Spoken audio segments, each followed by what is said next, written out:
سوال یہ ہے کہ آل محمد سے کیا مراد ہے؟ آل محمد سے مراد صلی اللہ علیہ وسلم صرف نبی علیہ السلام کا گھرانہ ہے یا اس سے امت محمدیہ بھی شمار کی جائے گی؟ اس کے یہ دیکھیں اس میں ایگزیجریشن ہوئی ہے. اگر آپ انصاف کی بات لیں نا تو آل محمد سے مراد نبی صلی اللہ علیہ وآلہ وسلم کی اولاد ہی ہے اور آپ کے اہل بیت ہیں. جو صحیح مسلم میں انٹرنیشنل نمبر کے مطابق غدیر خم کی 4 حدیثیں ہیں نا 6225 سے 6228 تک، اس میں سیدنا زید ابن ارقم جب یہ حدیث بیان کرتے ہیں نا کہ نبی علیہ السلام فرمایا میں 2 چیزیں چھوڑ کے جا رہا ہوں، قرآن اور اہل بیت، تو پھر ان سے تابعین پوچھتے ہیں کہ اہل بیت کون ہے؟ کیا نبی کی بیویاں نہیں؟ انہوں نے کہا نبی کی بیویاں اہل بیت ہیں، لیکن وہ یہ والے جو اہل بیت ہیں نا جن پہ صدقہ حرام ہے وہ اہل بیت اور ہیں جن کے بارے میں غدیر خم کے اوپر آیا ہے. پھر انہوں نے بتایا کہ اہل بیت میں آل جعفر، آل عقیل، آل عباس اور آل علی ہیں، نبی علیہ السلام کے جو یعنی خاندان کے لوگ ہیں، قیامت تک ان کی نسل. یہی آل محمد بھی ہیں، یہی اہل بیت ہیں، انہی پہ ہم درود شریف پڑھتے ہیں. اب ہوا یہ کہ جن لوگوں کو اہل بیت سے بغض تھا نا، انہوں نے قرآن پاک سے فارمولے نکال کے انہوں نے کہا جی قرآن نے تو آل فرعون لیا ہے تو وہ فرعون کی اولاد تو نہیں تھی. آل کا ایک مطلب ہوتا ہے والا، آل فرعون یعنی فرعونی، اور یہ بات بالکل ٹھیک ہے کہ عربی میں آل فرعون سے مراد ہے فرعونی، فرعون والے، ٹھیک ہے نا جی. جیسے وہ شیخ زبیر علی زئی صاحب رحمہ اللہ تعالی وہ اکثر مقلدین کو لکھتے تھے آل تقلید، ٹھیک ہے نا، آل تقلید والے، تقلید والے، عربی میں بالکل ٹھیک ہے. لیکن جو درود شریف کا ایشو ہے نا، اس میں ہمیں کسی اس طریقے سے فارمولے بنانے کی ضرورت نہیں ہے. صحیح بخاری اور مسلم میں جو درود شریف کے بارے میں، درود ابراہیمی کے بارے میں حدیث ہے کہ صحابہ کرام نے آ کے پوچھا یا رسول اللہ صلی اللہ علیہ وآلہ وسلم، قرآن میں آیت نازل ہوئی ہے ان اللہ وملائکتہ یصلون علی النبی، تو آپ نے ہمیں سلام تو سکھا دیا، یعنی السلام علیکم ایھا النبی، آپ ہمیں درود سکھائیں. جو درود ہم آپ اور آپ کے گھر والوں پر پڑھیں. سر وہاں اہل محمد کا لفظ نہیں ہے. صحابہ نے کہا کہ ہم آپ اور آپ کے گھر والوں پہ، آپ نبی علیہ السلام کے گھر والے ہیں؟ نہیں. ہم آپ کے آل محمد ضرور ہیں، گھر والے نہیں ہیں. اور دوسرے بخاری کے طریق میں الفاظ ہیں آپ اور آپ کے اہل بیت پر کیسے درود پڑھیں. یہ بخاری مسلم دونوں میں، اس میں نمبر بھی لکھا ہوگا صحیح بخاری کا، وہ درود شریف والا جو ہم نے اس میں نوٹ کیا نا، درود شریف بخاری میں ہے 4797 اور مسلم کے کیا الفاظ ہیں 908. یہ آپ کھول کے پڑھ لیں. صحابہ کرام نبی علیہ السلام سے پوچھ رہے ہیں کہ ہم محمد اور آل محمد ہم محمد اور اہل بیت محمد پر، آپ کے گھر والوں پر درود کیسے پڑھیں. تو آپ نے کہا پڑھو اللہم صلی علی محمد وعلی آل محمد کما صلیت علی ابراہیم وعلی آل ابراہیم انک حمید مجید. آل محمد نبی علیہ السلام نے اپنے گھر والوں کو ہی مراد لیا ہے درود ابراہیمی میں، بخاری مسلم دونوں میں موجود ہے. باقی اس طریقے سے فارمولے بنائے ہو تو ہم بھی بہت سارے بنانے شروع کر دیں گے. یہ بیسیکلی بغض اہل بیت کا اظہار کیا لوگوں نے. ہاں تعویل عام میں آپ نے لینا اہل محمد میں تو جنہوں کہتے ہیں چونگے وچ، تو وہ ہم بھی ہیں.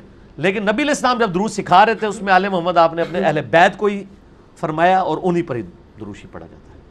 اچھا درود شریف سے ایک سوال البتہ آ گیا کہ آپ جب درود شریف پڑھتے ہیں شارٹ، عموماً جب پڑھتے ہیں چھوٹا درود، تو اس میں کہتے ہیں صلی اللہ علیہ وآلہ وسلم. ہاں ٹھیک ہے.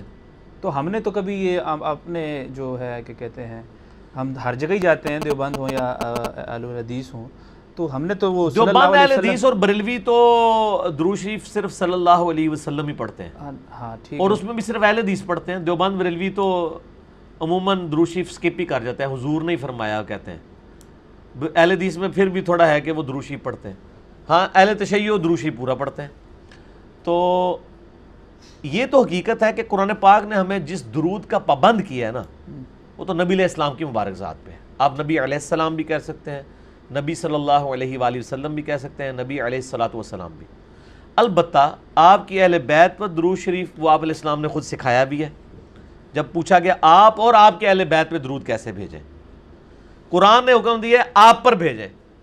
سوال کرنے والے نے کہا آپ اور آپ کے اہل بیت پہ بھیجیں کیسے. تو ہم جس درود شریف کے پابند ہیں نا وہ آپ علیہ السلام کی مبارک ذات ہے.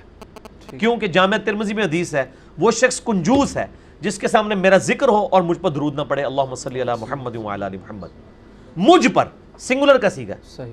پھر جامعہ ترمذی میں ایک کمزور سند ہے، اس کی صحیح سند المستدرک للحاکم میں ہے، فضل الصلاۃ علی النبی میں ہے۔ اکثر رمضان کے دنوں میں آپ شروع میں ہی وہ جمعوں میں سنتے ہیں کہ نبی علیہ السلام نے ایک سیڑھی پہ پاؤں رکھا، جمعے کے خطبے میں کہا آمین، دوسرے پہ، تیسرے پہ، پہلے پہ کیا فرشتے نے آ کے کیا کہا کہ جو شخص آپ کا ذکر سنے اور آپ صلی اللہ علیہ وآلہ وسلم پر درود نہ پڑھے وہ تباہ و برباد ہو جائے، آپ نے فرمایا آمین۔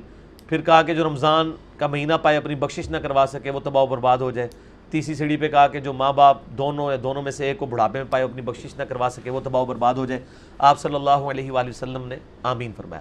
البتہ آپ صلی اللہ علیہ وآلہ وسلم کا ذکر خیر جس مجلس میں ہو اس پوری مجلس میں ایک دفعہ دروشی پڑھ لینا کافی ہے، ہر دفعہ دروشی پڑھنا یہ افضل ہے۔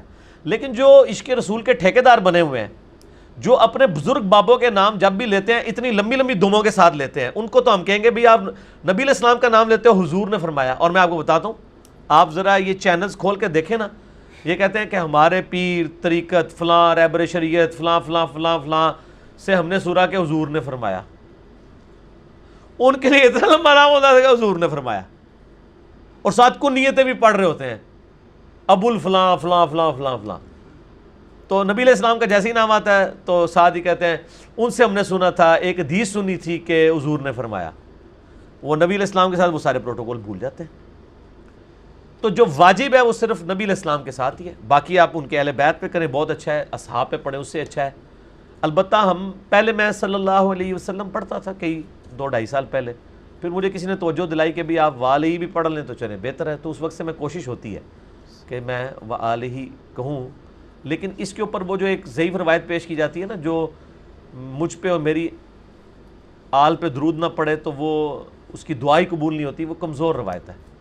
درود کا پابند وہی درود ہے جو نبی علیہ السلام کی اپنی ذات کے اوپر ہے، اور ظاہر ہے کہ آپ صلی اللہ علیہ وآلہ وسلم کی ذات پہ جو درود آپ نے ہمیں سکھایا ہے، وہ جتنے درود ملتے ہیں اس میں آل کا ذکر تو موجود ہے، کوئی آل کے بغیر ہے نہیں ہے۔ یعنی زید ابن خارجہ کو نبی علیہ السلام نے فرمایا، یہ سنن نسائی میں 1292 نمبر حدیث ہے 1292،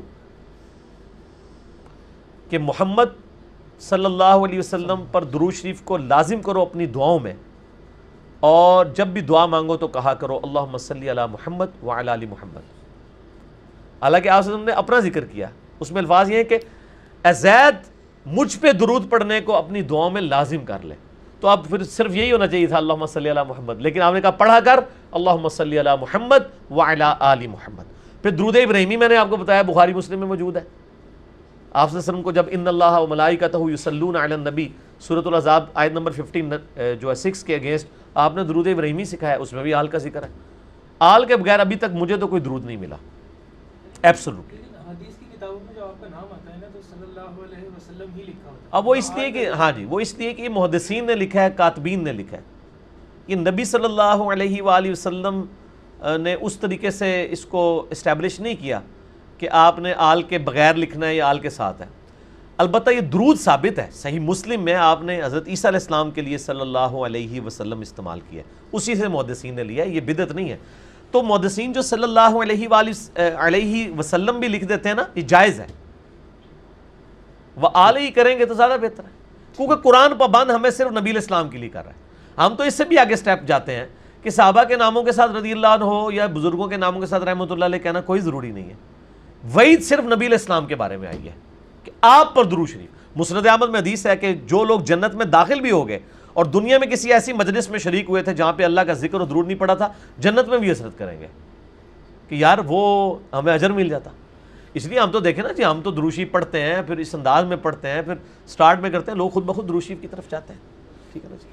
تو وآلہ وسلم کے ساتھ ہی پڑھیں، بہتر ہے۔